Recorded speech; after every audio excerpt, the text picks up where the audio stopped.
맥키네치 투자 클럽입니다. 한양증권의 오병영 연구원이 돌아왔습니다. 자, 본격적인 이제 내년도 고성장 시작이 이번 3분기 실적 발표다. 이렇게 코멘트가 있죠. 자, 그리고 오전장에 추가 자사주 매입이 내일부터 되는데요. 2070억 규모입니다. 자, 이 부분 한번 살펴봐 드리도록 하겠습니다. 자, 이 바이오의 어떤 전성기 때 가장 이제 유명세를 띄었던 애널리스트가 이 오병영 연구원이죠. 예, 과거에 뭐 박셀 바이오라든지 추천하는 종목마다 이제 급등세를 내면서 굉장히 좀 인기가 있었는데요. 자, 바이오 관련되는 부분들 종목들이 2021년도 이후부터 고점을 찍고 3년째 이제 내려가고 있는 상황에서 자, 오병영 연구원의 어떤 리포터도 이제 예전만큼 이렇게 많이 나오고 있지 않은데요. 자, 오랜만에 셀트리온 관련되는 코멘트가 나왔습니다. 이 부분 한번 살펴보면요. 셀트리온이 이제 이번 3분기 실적 관련되는 부분이 좋게 나왔고 내년도 전망도 이왕 오는 흐름인데 유독 이제 목표 주가는 상향이 많이 안 되고 있죠. 가장 공격적으로 셀트리온 관련해서 목표가를 제시했던 어떤 정권사가 뭐 SK증권 같은 경우에도 거의 30만원 부근까지 갔다가 급격하게 낮췄거든요. 근데 이제 한양증권이 그래도 지금 목표 주가가 28만원대를 유지를 하면서 매수 의견을 계속 유지를 해주고 있습니다. 그래서 트룩시마 이제 미국 매출이 급성장했던 2020년, 그러니까 2016년에 이제 그 FDA 램시마가 이제 허가를 받고 사실 미국 진출 이후에 PBM 등재가 좀 늦어지면서 2019년도에 재고 논란이 굉장히 많았지 않습니까? 근데 이제 PBM 등재 이후에 2019년, 2020년 코로나 때 이제 본격적인 어떤 성장세로 가면서 모멘텀 이슈와 더불어서 셀텐 주가들도 좀 급등했던 부분인데 자, 내년도 이런 어떤 부분들이 다시 미국 시장에서 유럽 시장과 더불어서 될 가능성이 높다 이렇게 전망을 하고 있죠. 그래서 내년도 매출액이 3조 뭐 천억대, 영업이익 같은 경우에는 1조대가 넘는 걸로 일단 예상을 했습니다. 그래서 매출액보다는 수익성의 어떤 상승이 좀 더 많은, 그래서 이제 수익성 관련되는 부분이 기존 이제 영업이익 관련되는 전망하는 다른 어떤 하우스 비에서 좀 높은 어떤 추정치를 지금 이야기를 하고 있죠. 이런 부분들은 결국은 기존 제품보다는 이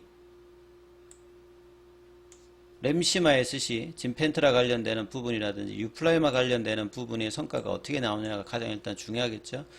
자, 램시마 SC 같은 경우에 유럽에서는 견조한 어떤 매출 성장세를 계속 이어나가고 있고요. 그 다음에 진펜트라 관련되는 부분은 내년 1분기부터 이 판매 시작이 될 것으로 예상이 되고 있습니다. 그래서 빠른 PBM 등재와 내년에 어느 정도 성과가 나올지 아무리 뭐 보수적으로 잡아도 한 5천억대 이상의 어떤 매출은 창출하고 향후에는 이제 블록버스터 관련되는 1년에 1조 이상의 매출을 기대할 수 있는 신약으로 기대를 받고 있다 이렇게 봐야 되겠죠. 자, 그리고 이제 3분기 매출액 수준 자체가 컨시센스를 특히나 영업이익 관련되는 부분이 컨시센스보다 훨씬 더 윗단에서 했기 때문에 이런 이제 고마진 제품인 램시마 SC, 유플라이마 관련되는 매출이 거의 한 3분의 1 이상을 좀 기록을 했거든요. 그래서 램시마 SC와 유플라이마 관련된 재고 관련되는 부분이 한 5,400억인데 이게 내년도 이제 매출 관련되는 부분 예상치였던 재고 수준이니까 이 부분들이 재고 그렇게 많지가 않습니다. 그리고 유플라이마 관련되는 부분은 유럽에서 이미 상반기 한 2천억 정도였던 판매 관련되는 부분이 또 일어나고 있는 상황이기 때문에 내년도 어떤 예상 매출액 대비해서 두 제품의 재고가 많지 않기 때문에 내년에도 계속 생산을 해야 한다는 전망들을 계속 가지고 있다 이렇게 봐야 되겠죠. 자, 그리고 이제 장중에 나왔던 소식입니다. 추가 자사주 매입 관련되는 요구가 뭐 계속 있었습니다만 다시 또 지금 이제 규모 자체가 2070억 정도 상당의, 그러니까 주식 취득 예정 주식 수는 한 131만 주 정도 내일부터 바로 시작을 합니다. 이번에도 뭐 이렇게 빠르게 자사주 매입 관련되는 부분들이 나올 걸로 예상이 되죠. 그래서 이제 13일 국민연금의 주식 매수 청구권 관련되는 행사 만기일까지 이 합병에 대한 어떤 성사에 대한 어떤 강력한 의지들을 회사가 계속 보여주고 있죠. 이 주가 안정과 이 주주가치 제고, 그리고 이제 셀트리온 회사에서도 뭐 그런 이야기를 했습니다만 이 공매도 금지 기간 동안에 주가의 어떤 정상 가치의 어떤 회복을 기대한다 이렇게 했기 때문에 저평가 매력이 있는 어떤 구간에서는 회사가 가장 강력한 의지를 가지고 자사주 매입을 한다 이런 어떤 뉘앙스를 계속 이제 시장에다가 전달하고 있죠. 그래서 서정진 회장의 이제 복귀 이후에 특히나 이제 합병 관련되는 8월달 이후에 회사는 이전과는 좀 다른 굉장히 자신감 있는 시장의 강한 어조로 뭐 실적 발표도 이제 장중에 하고 그 다음에 이런 자사주 매입 어떤 관련 공시들도 장중에 이제 영향을 주는 어떤 흐름들의 공시들을 하면서 굉장히 시장 친화적인 어떤 입장을 합병 과정 그리고 합병 이후의 어떤 행보들도 예상할 만큼 주가의 어떤 행보들도 좀 기대가 되는 어떤 흐름이 나오고 있다 이렇게 봐야 되겠죠. 자, 그리고 이제 마이크로바이옴 관련되어서 이제 HEM 파마의 전략적 투자 관련되는 소식도 이제 아침에 좀 있었어요.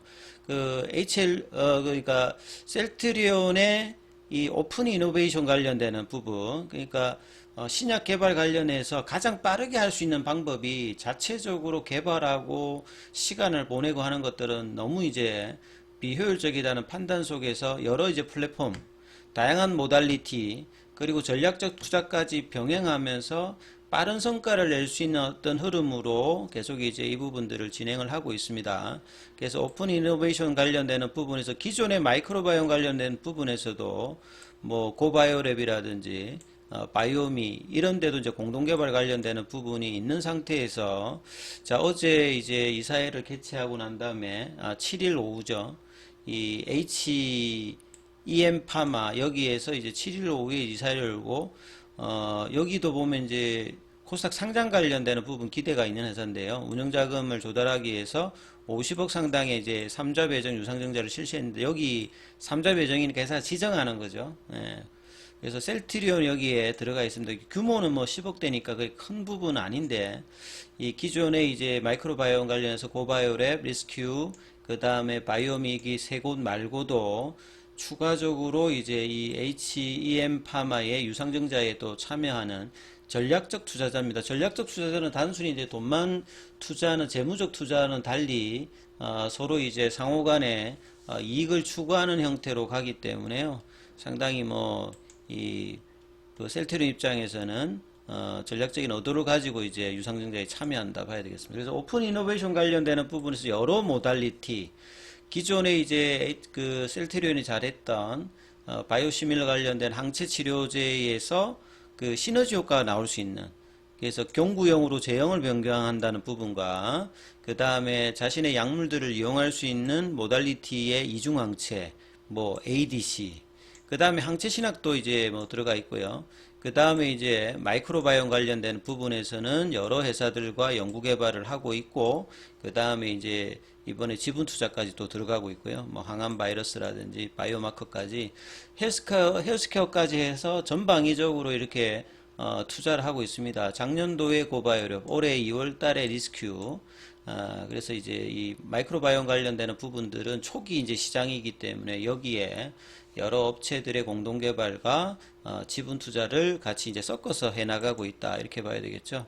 자 차트 흐름으로는 장중에 이제 이래 자사주 매입 관련되는 부분에 기사가 나오면서 오늘도 오전장에는 15만 9,500원, 16만 원대 부근까지 올라가는 흐름을 좀 보였다가 다시 15만 7,500원까지 그리고 이제 자사주 매입 관련되는 이야기들로 주가가 이제 일단은 이제 그 15만 뭐 8천원, 9천원대에서 있죠.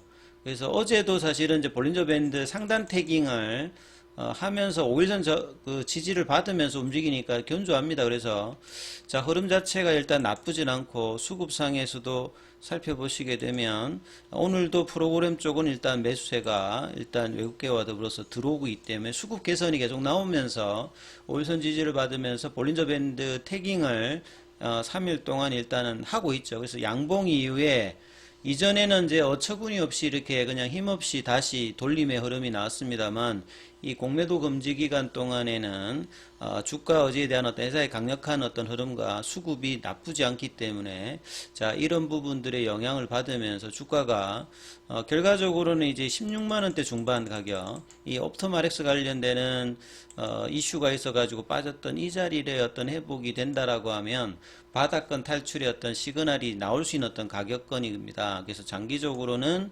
이 20만 원대가 넘어가야 확실하게 이제 바닥권 탈출의 어떤 시그널이고 이제 내년도에 본격적인 어떤 성장을 기대한다라고 하면 바닥 탈출뿐만 아니라 이전에 이제 연봉이 그 월봉사로 나왔던 25만 원권, 이 30만 원권의 어떤 회복들도 장기적으로는 이 바랄 수 있는 어떤 위치에 주가의 어떤 흐름들도 나올 것으로 좀 기대가 됩니다. 그래서 옷장에도 이 16만 원 도전이 좀 어떻게 되는지 좀 살펴보시면서 흐름 판단해 보시기 바라겠습니다. 여기까지 하겠습니다.